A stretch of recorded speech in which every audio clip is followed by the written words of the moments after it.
आप देख रहे हैं कर्म सिद्धि समाचार, एक सोच एक जुनून। क्या कारण है जो आज आप लोगों को कलेक्टेड जनपद अलीगढ़ में आना पड़ा? ऐसा है जी, हमारा सबसे बड़ा मुख्य कारण है कि एक तो सरकार चुनाव नहीं करा रही है, पूरे आयोग का गठन नहीं हुआ है। चलो आयोग का गठन नहीं हुआ, हम सरकार की मजबूरियां भी समझते हैं, लेकिन अगर आप चुनाव समय पर नहीं कराते हैं तो जो आप चुनाव इसकी प्रधान को विस्तार की बात कर रहे हैं कि हम इसको कार्यकाल को थोड़ा सा बढ़ाएंगे और उसमें आप प्रशासक नियुक्त करना चाह रहे हैं, तो ये गलत है। प्रशासक से दिक्कतें कहाँ आ रही? मैं बता रही हूँ क्यों है। देखिए, हमारे आजकल क्लस्टर के हिसाब से, तो जब हमारा क्लस्टर हमारे उसमें चार पंचायतें और मेरे पंचायत में 2 गांव और हर पंचायत में किसी में 9, किसी में 10, किसी में 12, किसी में 8, तो इस तरीके से गांव है। अब क्या कोई भी परेशानी प्रशासक एक दिन में निपटा सकते हैं? और कोई भी काम है, जैसे हमें पता है कि भैया गांव में पुलिस आई है, हम उसको अच्छे से निपटा लेते हैं। हम बीच बचाव करके पुलिस को इसमें इन्वॉल्व ही नहीं करते, उनका झगड़ा घर मतलब गांव स्तर पे ही सुलझा लेते हैं।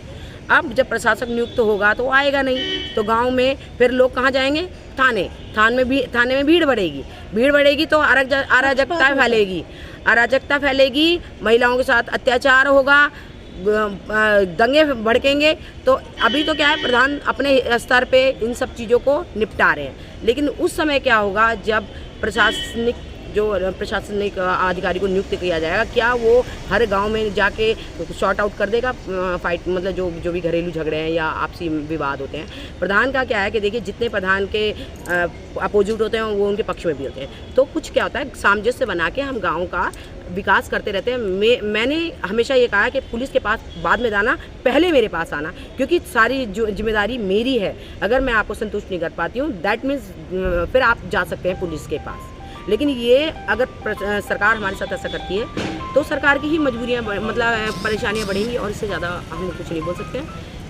क्या कुल मिलाकर आपको क्या लगता है, सरकार आपका सहयोग करेगी अथवा? सरकार को करना चाहिए। मैं बताती हूँ क्यों करना चाहिए। 2024 में जब चुनाव हुए थे ना, तो हमारा मुख्य उद्देश्य था कि हमारे माननीय योगी जी ही हमारे उत्तर प्रदेश के मुख्यमंत्री बने। तो आज भी जैसे बीजेपी ने कई किया है कि ना, कूड़ा इकट्ठा कर लिया, चाहे सपा का हो, चाहे बसपा का हो, चाहे कांग्रेस का या आम आदमी पार्टी का, कहीं का भी। अब उस पार्टी में जाके ये करप्टेड थे, जैसे इस पार्टी में आए इनका बस ही साफ हो गए। तो मैं ये पूछना चाह रही हूँ कि अगर इनके जो करप्शन ख़त्म कर दिए जाएंगे, या फिर ये जब पार्टी बदलेंगे फिर इनके करप्शन चार्जेस इनके पर दोबारा से लागू होंगे, या फिर इस सरकार अपनी जब तक ये बनी रहेगी तब तक ये लोग सेफ है, और जब जैसी दूसरी सरकार बनेगी तो क्या इनके ऊपर कार्रवाई हो सकती है? जी, एक बड़ा सवाल आपने अपने आप में छेड़ा, बहुत अच्छा सवाल है आपका। सवाल ये है कि आखिर जो लोग दूसरी पार्टियों में थे तब तक वो भ्रष्टाचारी थे, आखिर जब बीजेपी में शामिल होने के बाद वो ऐसी कौन सी वॉशिंग मशीन है जिसको ये धो करके बिल्कुल ही साफ स्वच्छ तरीके से पेश कर देते हैं? आखिर क्या कहें? मैं बताती हूँ होता क्या है। आपने देखा होगा कि बहुमत की सरकार, ठीक है, एक तो होता है पूर्ण बहुमत और एक होता है मिलीजुली सरकार। तो आप इसको पूर्ण बहुमत की सरकार ना बोल के मिलीजुली सरकार बोल सकते हैं। कहीं की ईंट कहीं का रोड़ा, भानुमति ने कुनवा जोड़ा। तो इस माध्यम से मैं ये कह सकती हूँ कि जो भी जितने भी दागी नेता वगैरह जो थे, वो इस सरकार में आके उन्होंने चाहे अपने आदर्शों के साथ समझौता किया, लेकिन इस सरकार में जब आए तो उनके ऊपर जो कार्रवाई होनी थी वो कार्रवाई क्यों स्थगित की गई?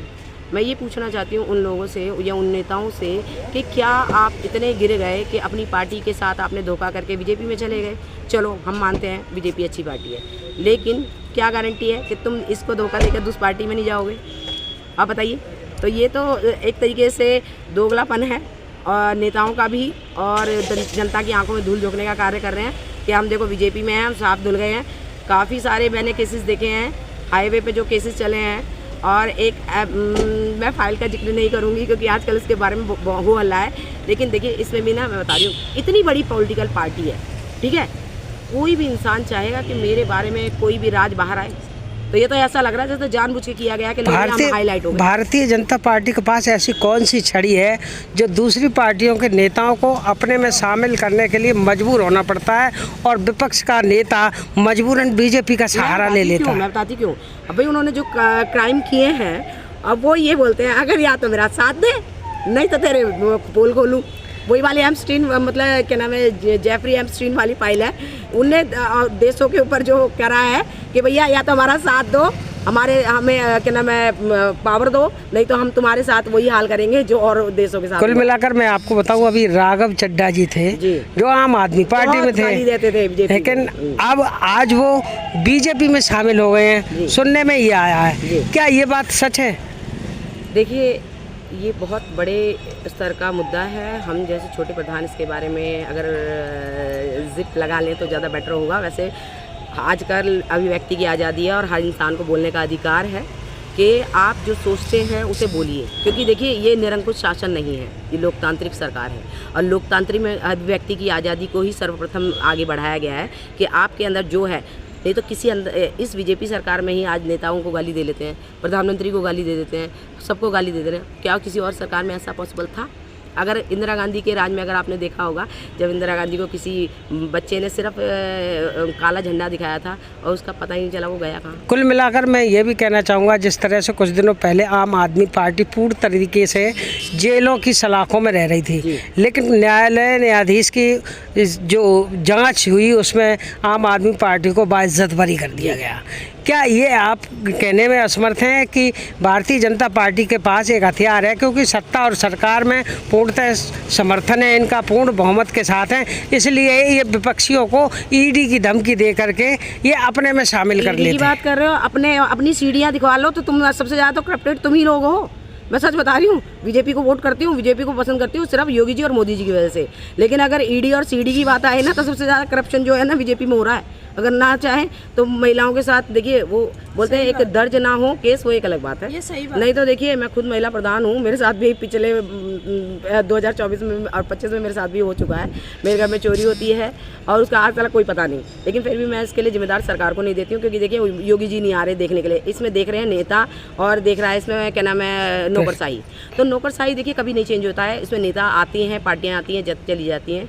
2011 का जो हमारे अटल जी का वक्तव्य था कि पार्टियां आती जाती रहेंगी, देश सर्वोपरि है, उसी से मैं इंस्पायर होकर मैं बीजेपी से जुड़ी।